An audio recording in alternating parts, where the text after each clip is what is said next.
Exactamente las 7 de la tarde en la República Argentina. Vamos a recordar la temperatura, 21 grados, tarde calurosa, linda, más que calurosa, agradable, casi primaveral, Ernesto. Así es, muy agradable la tarde, Hugo. Muy agradable. Bueno, vamos a ir a la próxima entrevista, ¿qué te parece?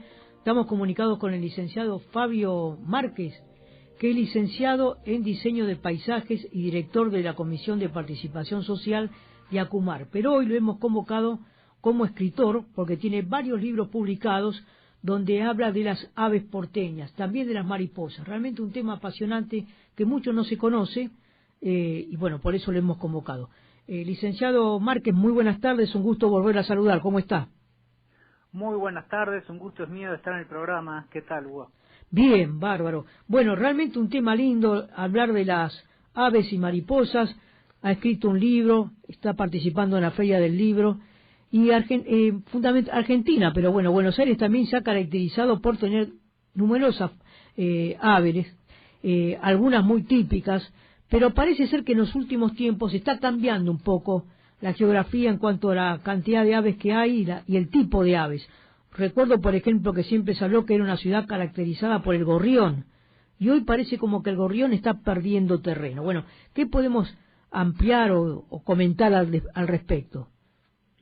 Digamos que la ciudad de Buenos Aires es una de las ciudades del mundo en la que se puede ver más cantidad de diferentes especies de aves, especialmente a partir de reservas ecológicas que hasta hace 30, 40 años no existían, como Costanera Sur, Costanera Norte o el lago Lugano, y dentro de esa variedad, casi todas son especies nativas, originales antes de la colonización europea. Ahora, el gorrión que mencionaste es una especie europea que fue introducida a fin del siglo XIX por el que sería el fabricante de la cerveza Becker, que no sé si los que son más grandes la recordarán. ¿Por qué? Porque al final del siglo XIX estaba toda la impronta de que Buenos Aires se construyera o se reconstruyera tomando como referencia París y plantar árboles europeos y tener aves europeas. Entonces el gorrión fue introducido y hoy está en retroceso el gorrión porque en casi todas las ciudades del mundo, y especialmente las europeas, porque es un ave que se distribuyó por todos lados, está perdiendo su hábitat original porque está encontrando poco alimento ante las ciudades que cada vez son más cementadas, y las reservas ecológicas de Buenos Aires restauran un ambiente que no tiene que ver con el que donde proviene el gorrión. Por eso es un pajarito que cada vez se lo ve menos. Pero un dato que les tiro es que en la ciudad de Buenos Aires, según en la época de migraciones, que es sobre todo en verano, que es cuanto más especies hay, en la Reserva Ecológica Costanera Sur se pueden llegar a ver hasta 250 especies de aves diferentes. Otra de las aves que realmente forman parte de la radiografía de Buenos Aires es las palomas, ¿no? Que a algunos no les gusta, pero bueno, están en diferentes lugares. Pero también hay un mito, no sé si es mito o realidad, que se han incorporado aves depredadoras para precisamente contrarrestar la cantidad de palomas que hay. Hay dos cosas para comentar respecto a esto que me decís. En principio que la paloma más común, la de las plazas, que se la conoce como paloma doméstica, también es una especie europea que se introdujo en el siglo XIX, pero no se la introdujo para embellecer el paisaje como el gorrión. No, eran las palomas que estaban en los palomares y era el primer alimento carnívoro más a mano de las personas.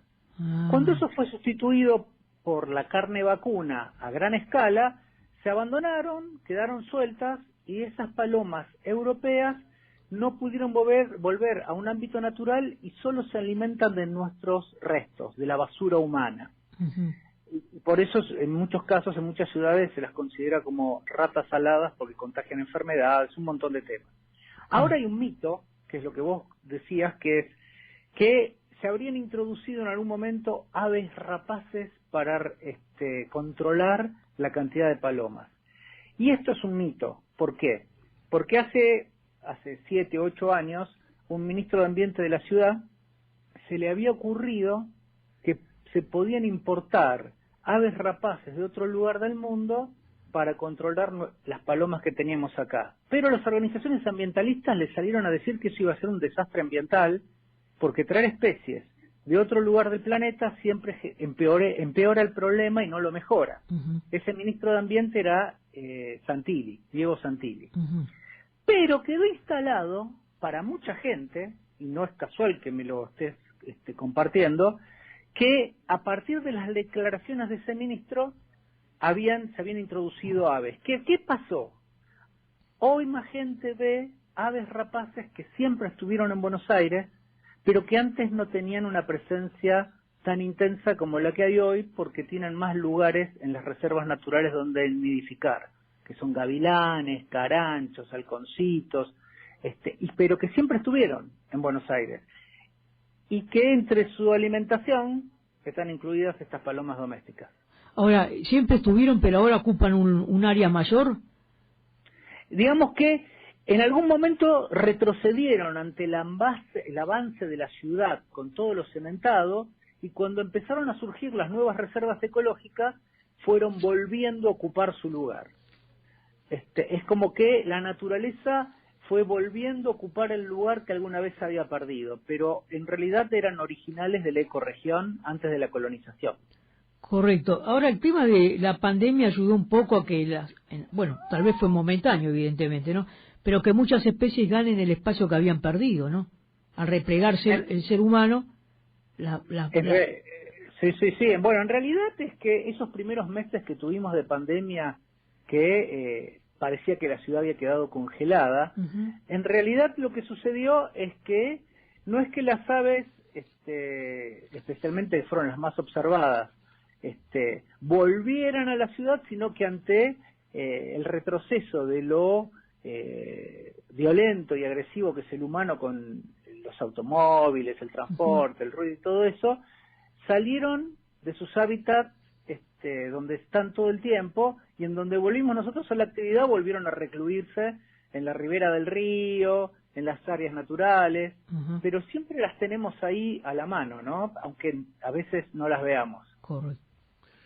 Sí, le quería hacer un comentario, Fabio Márquez, con respecto al comentario del tema de la introducción de las aves rapaces. Yo trabajo en un depósito donde se almacenaba hace más o menos 8 o 10 años bastante maíz. Y con este almacenamiento, bueno, había bastantes palomas. Entonces se recurrió a una entidad que se llamaba Aves Rapaces, que era de Santa Fe, y se trajeron especies o sea, venía una persona con una camioneta con estas aves, hacía todo, digamos, sacaba a estas aves, las palomas por supuesto se iban, y por un tiempo, por unos días, las palomas no estaban. Entonces hacía su viaje semanal este hombre. Esa actividad que comentás, que existe en la actividad privada, se llama cetrería, y que también, por ejemplo, hace poco, cuando hicieron la resiembra del césped en la cancha de River, también contrataron a gente que entrena aves rapaces, pero que son locales de nuestro ambiente, para desalentar la presencia de palomas. Pero son aves que son domesticadas para prestar ese servicio. Por eso las tienen controladas y las llevan y las traen, porque las amaestran desde pequeñas. Correcto. También tengo entendido que en los aeropuertos, ¿no? Hay águilas, no sé si son águilas o cóndor o otro tipo de ave similar, ¿no? Depende de la ubicación de cada aeropuerto, porque lo que siempre se da como buena práctica es que se elijan aves rapaces del propio ambiente del lugar donde está el aeropuerto, para evitar de que estas aves que se puedan meter en las turbinas de los aviones generen un accidente. Claro. En Argentina hablamos mucho del cóndor, ¿no? Pero hay águilas a la manera del hemisferio norte. Tengo entendido que hay una especie de águila también que habita en nuestros países, ¿no? En nuestro país, y en Buenos Aires inclusive, podemos ver halcones, gavilanes, águilas, caranchos, y unas aves que son también rapaces, pero que no las tenemos tan registradas, que son de hábitat nocturno, que son los búhos y las lechuzas, que son predadoras de roedores, son una de las principales controladoras de roedores, y están en Buenos Aires en los árboles de las calles y que nos pasan muy desapercibidas, salvo que tengamos el oído entrenado para escuchar sus sonidos. Claro. Pero les voy a recomendar una aplicación gratuita que es de Aves Argentinas, Sí. que es la asociación que, además de estudiar, promover, fomentar la observación de aves, es la organización ambientalista más antigua de América Latina. Se fundó en 1916 en Buenos Aires. Tiene una aplicación que la pueden ir a buscar a la web de Aves Argentinas, googleando Aves Argentinas van a llegar, que trae fichas de todas las aves y la manera de identificar una especie que ustedes vean y no conozcan.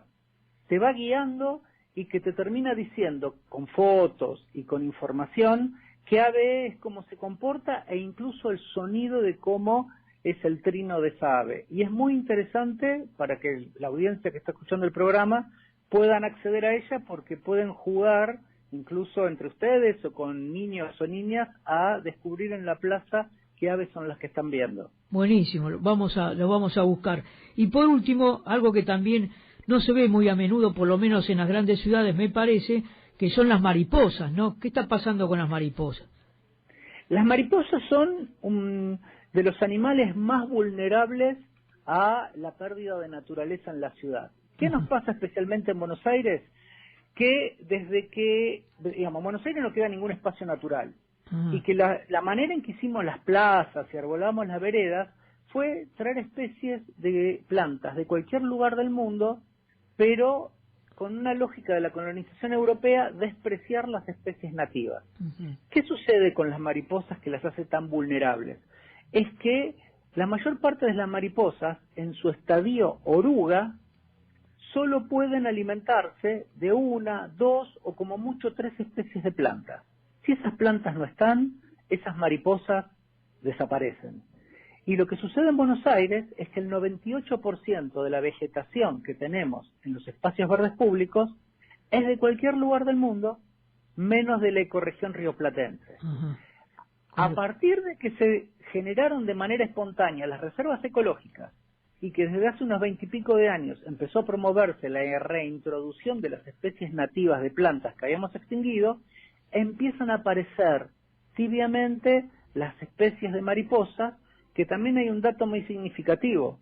En la medida que están las plantas originales del ecosistema de la ciudad de Buenos Aires, se pueden llegar a ver hasta 100 especies diferentes de mariposas. Correcto. Y esto se está pudiendo ver no solo en las reservas ecológicas, sino que en algunos espacios verdes donde movimientos vecinales propusieron como una cuestión de sostenibilidad ambiental que haya plantas nativas como el Parque de la Estación, la Plaza Clemente, el Parque Avellaneda. Son lugares donde hoy podemos observar algunas de estas especies mariposas porque se plantaron plantas nativas. Correcto. Licenciado Fabio Márquez, gracias por esta charla. Bueno, y será hasta cualquier momento, ¿eh? Y como saludo final, les invito a todos los que anden dando vuelta mañana por la Feria del Libro, que a las 7 de la tarde vamos a estar presentando el libro en el stand de Ediciones Ecoval. Así que sean bienvenidos. ¿Cómo se llama el libro?